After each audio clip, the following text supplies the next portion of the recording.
Ayan siya, naging ano na siya.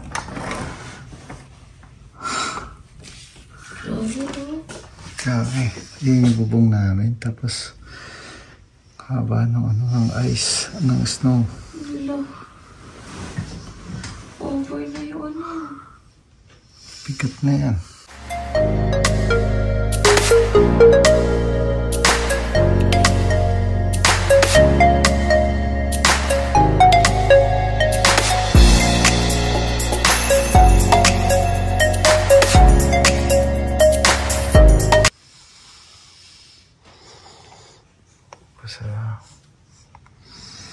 Grabe.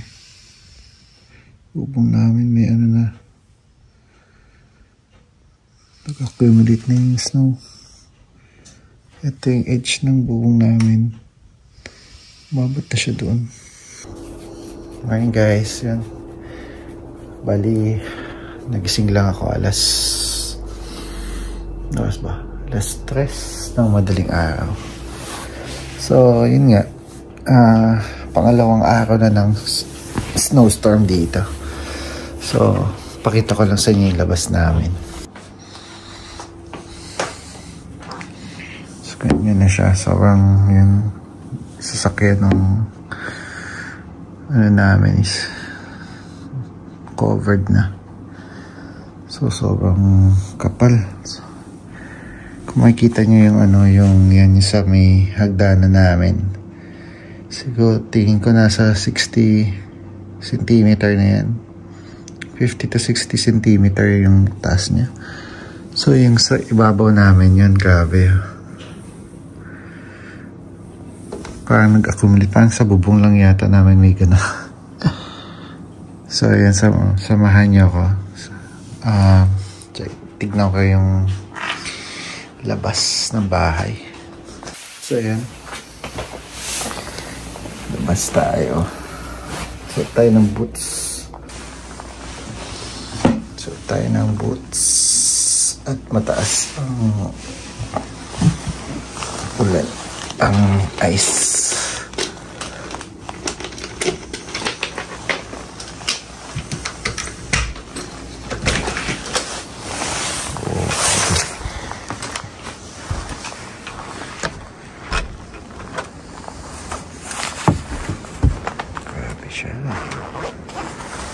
So, yan.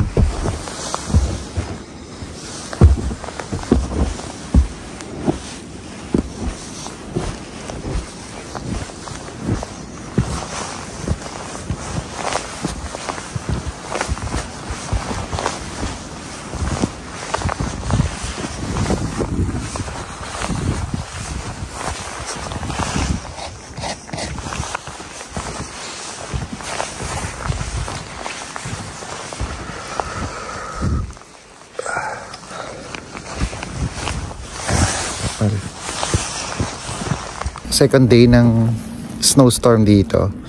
So grabe yung volume ng snow talaga. Yung bahay namin, sobrang kapal na accumulate na snow. Tingnan, grabe yan. Kung paano babagsak. Ito yung tapat ng bahay namin. So sobrang dami ng snow.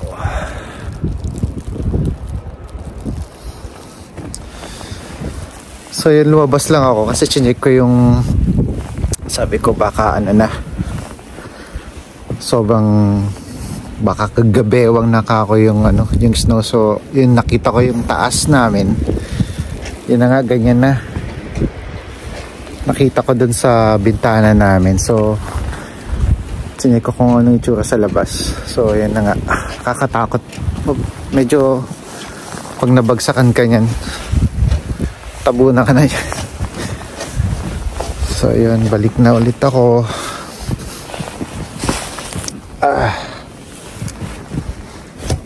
Pala-pala na naman mamaya. Ayan.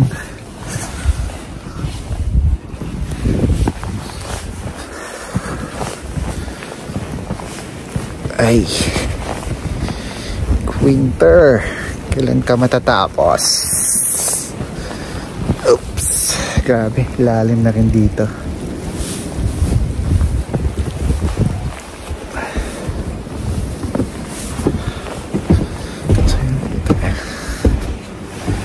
Ito yung sasakyan natin, safe na safe dito sa garage. Safe na safe siya dito.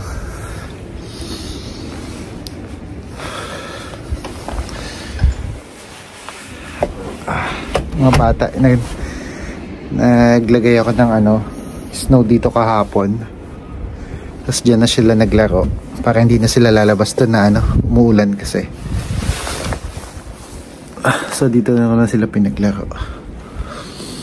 Ayun, so ang sabi sa forecast hanggang 11 or 12 noon ngayong araw na matatapos yung storm. So ayun, pala-pala na naman. Pala-pala na naman bukas. So ngayong araw na to parang 3 beses or 4 na beses na kaming nag-shovel or nagpala ng snow. Tapos dito na ako sa loob kasi lamig. So ganun, 3 to 4 times na ako nag-shovel. Kung di pa kami tinulungan nung kapitbahay namin.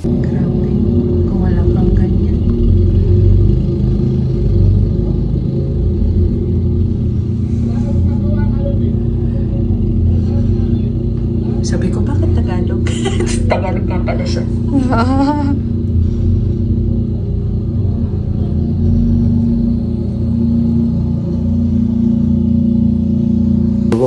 Tatlong beses din nila kami tinulungan. Kasi may mga snowblower sila, hindi pa kami nakakabili. So, yeah. So yun, meron silang snowblower, tinulungan nila kami. So, mabigat kasi yung snowstorm nga, hindi katulad ng mga nakaraan. Ngayon, meron siyang may kasamang ulan. So, mabigat yung para kang sa Pilipinas naranasan ko din kasi maghalo ng simento. Dati sumasama-sama din ako dun sa lolo ko na karpintero. So, parang ganun kabigat yung snow ngayon. So yun, kaya sobrang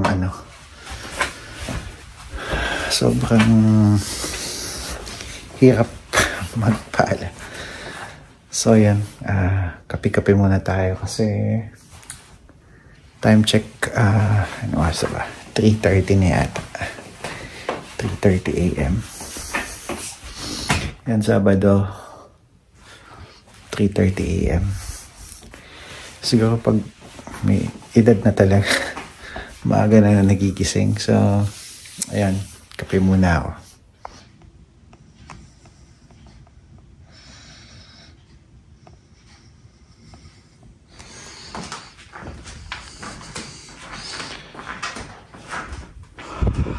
So mag-init muna tayo ng tubig.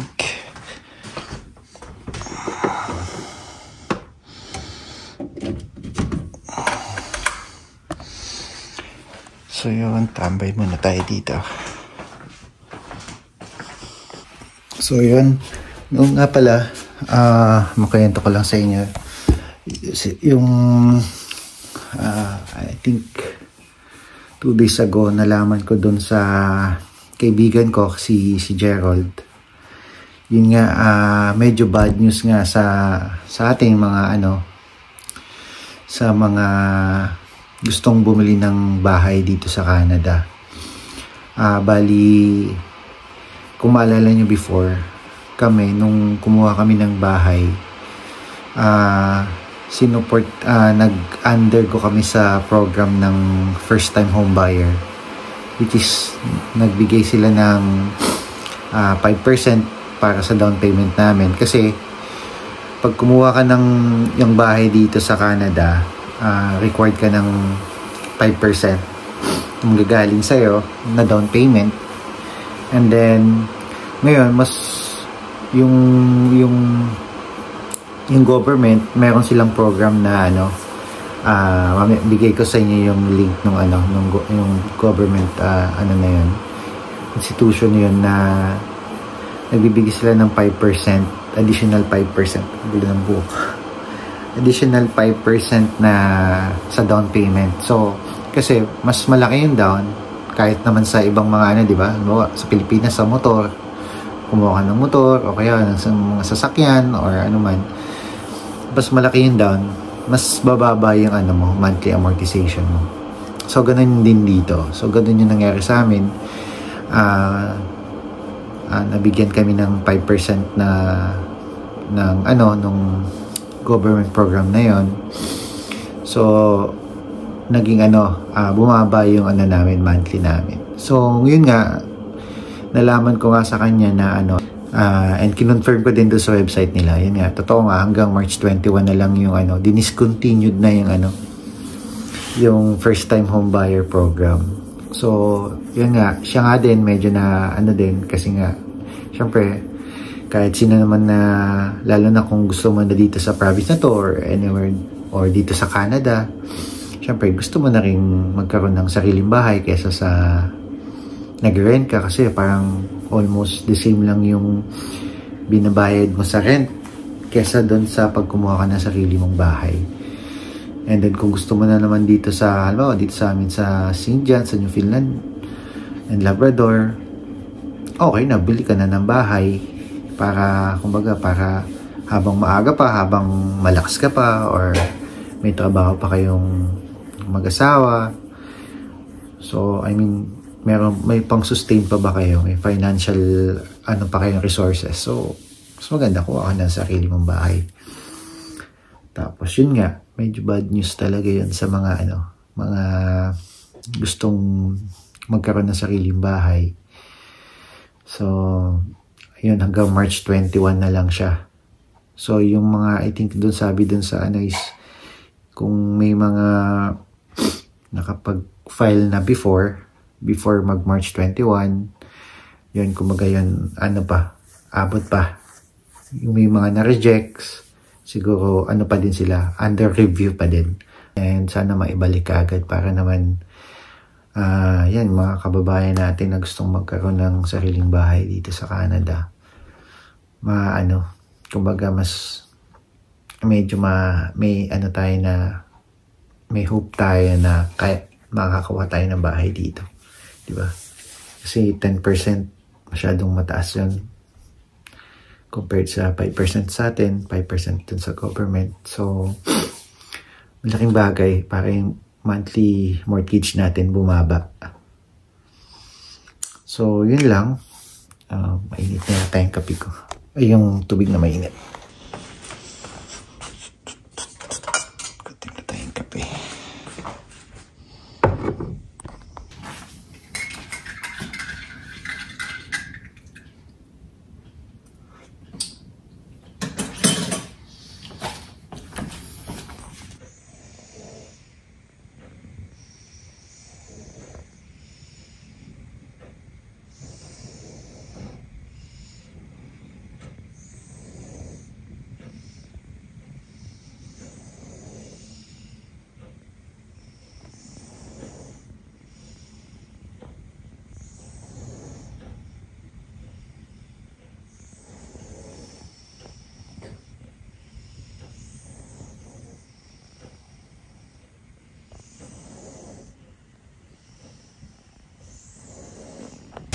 Sayang.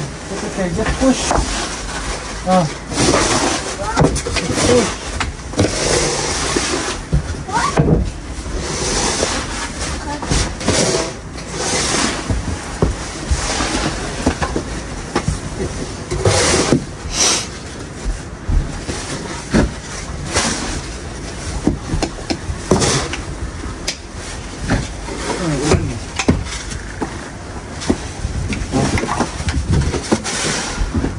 There, Peter.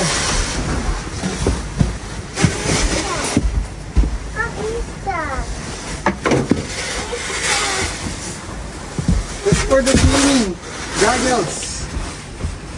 Oh, play there. Oh.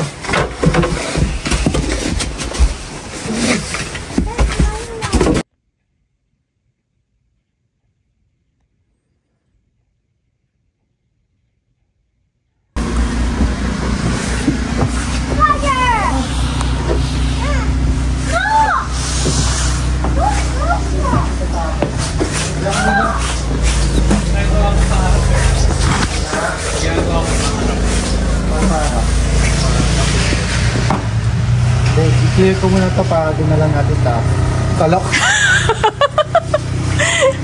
O, diba? Para may documentation kayo na. Ayan. Grabe, galit ko dyan.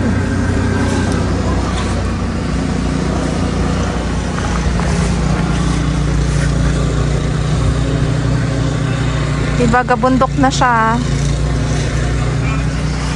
Ito mga anak ko natutuwa pag may mga snow na ganyan. Bundok na talaga siya, o, diba?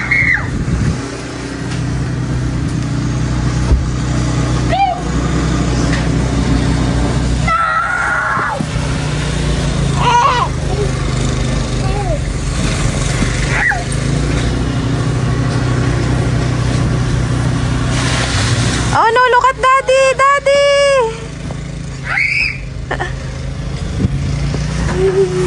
Zachary, come here!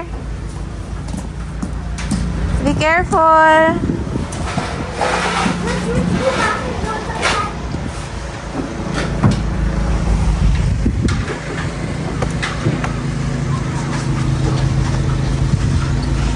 Sulit yung galing sa taas. Oo nga, buti natanggal na eh. Ito, meron pa dito.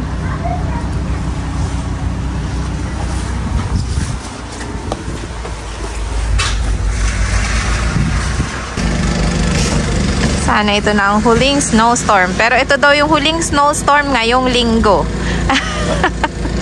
Meron pang susunod na kabanata. Ay, nako. Sana mag-summer na. Meron pa ba? Naman na siguro. Over, wag ka na mag-snow. Ito yung ano nakakatakot na malaglag. Ayan o, sa taas. Yung isa nalaglag na yun nandun sa... Pag nalaglag yan, sakto sa ulo ko ngayon kasi dito ako nakatayo.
aking mga anak ay nandiyan na sila sa taas.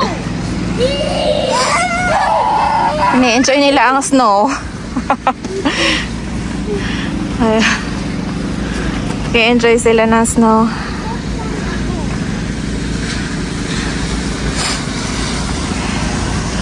Ayan. Enjoying the snow.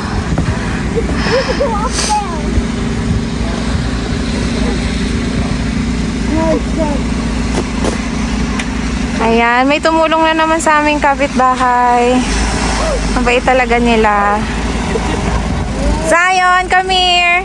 Come here, in this side. This side. Come here.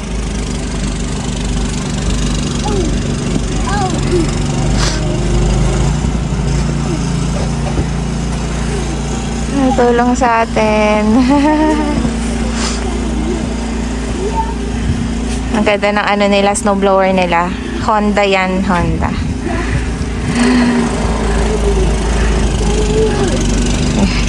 Yung mga anak ko, diba, nag-enjoy sila.